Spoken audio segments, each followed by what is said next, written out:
Mekaanikko, tämä korjaamon velho, joka tuntuu ymmärtävän autosi sielun, mutta jättää jälkeensä sellaisen kaaoksen, että olisi voinut luulla, että räjähti pikkuinen öljyinen pommi.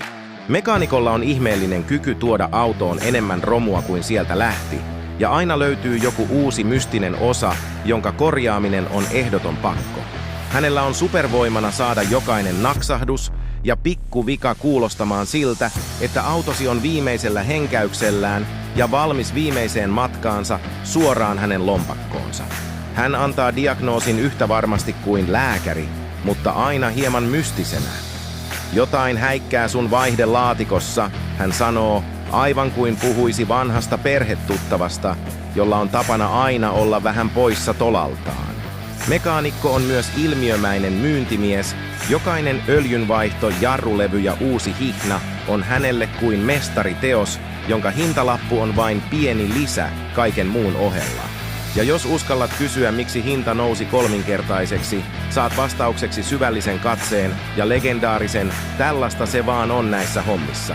Mekaanikko vakuuttaa sinut siitä, että juuri tämä osa on elintärkeää.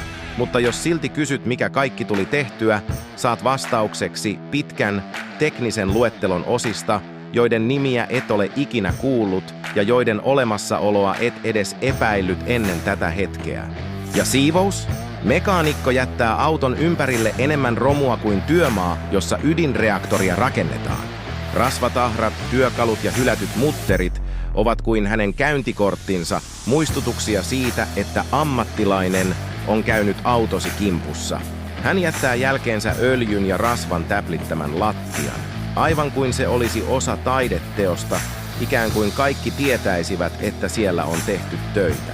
Jokainen työvaihe jättää jälkensä autoon, paitsi ehkä siivous.